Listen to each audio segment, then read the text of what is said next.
So when you want to import content, there's a really easy way to do this, and we don't have to start from scratch. So locate the magic box here in the main toolbar and open it, and you'll see that there's a top row full of icons. Now, if you don't see all those icons, it may be because you're not signed in. So go back and make sure that you're signed in to Whiteboard.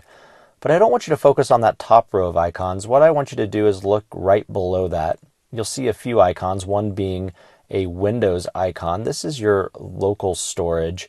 And so what that's doing is allowing me to access my documents or my desktop, any files that are physically on my computer. But what I want to do is I want to show you how to access cloud storage. So if you use Google Drive, for example, you'll see a Google Drive icon.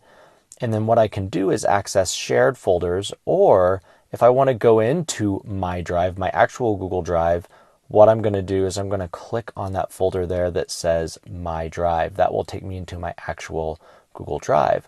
If you're using OneDrive, it's the same concept, except it's not called My Drive, it's called My Files. So you're going to want to double click that or double tap to get in. So let's go into My Drive, and you can see there's lots of different files and folders that I have.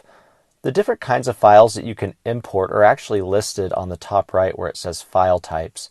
So if you click that, you can do images and videos and audio, or you can import Google Docs, or if you have Office documents, those can be imported, as well as other interactive files like Flipchart, as well as Notebook. So let's go ahead and import a lesson. Go into my math folder here.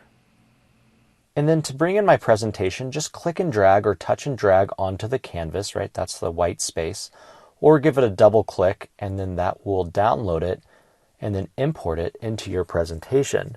And obviously the benefit of this is that every page is brought in, and I didn't have to start from scratch. I just brought in something that I had already created. So I'm just using the arrows here to click through my pages.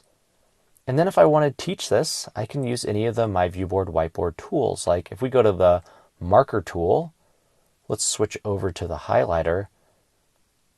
And now I can use the highlighter to annotate on top of this. And the big benefit of importing documents like this is anytime I write or annotate, it sticks. So if I go to the next page here and then go back, you'll see that my annotations stay. So this is really a super easy way to get started by bringing in your content and teaching it.